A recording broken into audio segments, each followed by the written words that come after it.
नमस्कार, श्री स्वामी समर्थ। आज आपण पिठोरी अमावस्येची संपूर्ण माहिती, पूजा विधी व पिठोरी अमावस्या कथा पाहणार आहोत। ही कथा फक्त ऐकल्याने किंवा वाचल्यानेही आयुष्यातील संकटे दूर होतात व कठोरातील कठोर मनोकामना ही पूर्ण होते। तर आज ही कथा आपण तुमच्या समोर घेऊन आलो आहोत।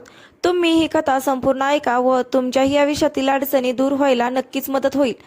त्यासाठी व्हिडिओ शेवटपर्यंत पहा व आपल्या मित्रमैत्रिणींमध्येही शेअर करा। व्हिडिओला लाईक करून अशाच माहितीपूर्ण व्हिडिओसाठी आपल्या चॅनलला सबस्क्राईब करा। पिठोरी अमावस्या पूजा विधी।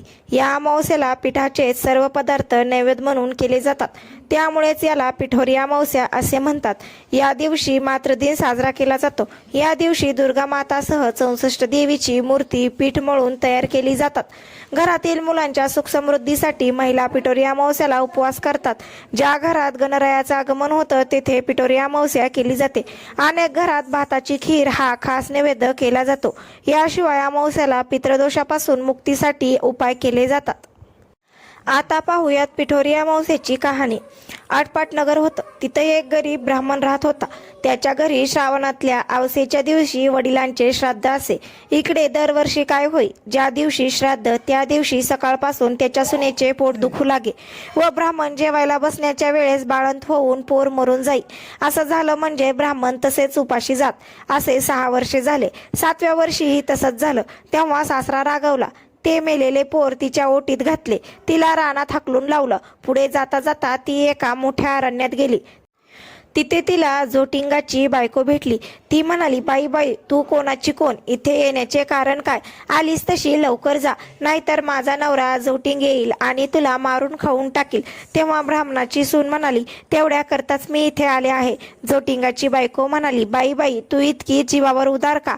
तशी ब्राह्मणाची सून आपली हकीकत सांगू लागली। ती म्हणाली, मी एका ब्राह्मणाची सून। दरवर्षी मी श्रावण अमावस्येच्या दिवशी बाळंत होते व मूल मरून जाते। त्याच दिवशी आमच्या घरी माझ्या आजी सासऱ्याचे श्राद्ध असे।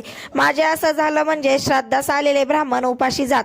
अशी 6 बाळंतपण माझी झाली। 7व्या खेपेला सुद्धा असंच झालं। तेव्हा मामांजी माझा राग आला। ते मला म्हणाले, माझा बाप तुझ्या बाळंतपणामुळे 7 वर्षे उपाशी राहिला, तर तू घरातून चालती हो। असं म्हणून हे मेलेलं मूल माझ्या ओटीत घातलं आणि मला हाकलून दिलं।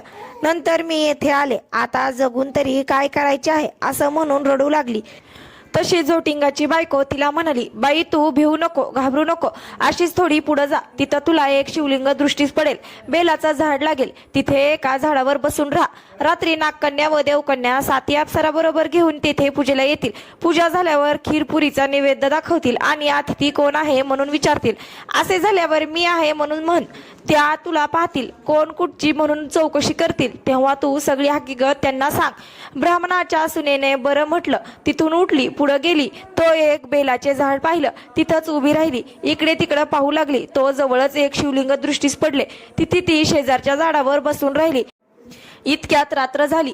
तशी नागकन्या, देवकन्या आणि 7 अप्सरांच्या सोऱ्या सुद्धा आल्या। त्यांनी शिवलिंगाची पूजा केली, नैवेद्य दाखविला आणि अतिथी कोण आहे म्हणून विचारलं। त्याचबरोबर ती खाली उतरली, मी आहे म्हणून म्हणाली। तेव्हा सगळ्यांनी मागे पाहिलं। त्यांना आश्चर्य वाटलं। तिची कोण कुठली म्हणून चौकशी केली। तिनं सर्व हकीकत सांगितली। नागकन्या देवकन्यांनी तिच्या मुलाची चौकशी केली। तेव्हा अप्सरांनी ती दाखवली। पुढे त्यांना तिच्या 7 मुलांना जिवंत केलं आणि तिच्या हवाली केलं। पुढे तिला हे व्रत सांगितलं।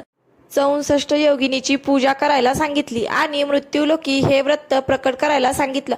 तशी तिने विचारलं, ह्याने काय होतं? अप्सरांनी सांगितलं, हे व्रत केलं म्हणजे मुलंबाळ दगावत नाहीत, सुखासमाधानात राहतात।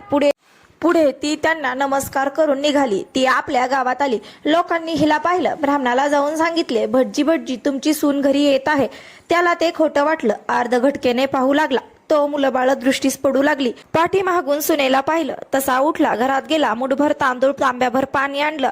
तांदूळ सुनेवरून आणि मुलांवरून ओवाळून टाकून दिले। हातपाय धुवून घरात आला। सर्व हकीकत सुनेला विचारली। तिनं ती सारी सांगितली। पुढे सर्वांना आनंद झाला आणि मुलाबाळांसहित सुखाने ती नांदू लागली। ही 60 उत्तराची कहाणी 5 उत्तरी सपोळ संपूर्ण। तर मैत्रिणींनो, अशा प्रकारे आपण पिठोरी अमावस्येची पूजाविधी तसेच व्रतकथा पाहिलेली आहे। अशाच माहितीपूर्ण व्हिडिओ साठी आपल्या चॅनलला सबस्क्राईब करा। व्हिडिओ शेवटपर्यंत पाहिल्याबद्दल खूप खूप आभार। भेटूयात अशाच माहितीपूर्ण व्हिडिओ सोबत। तोपर्यंत धन्यवाद।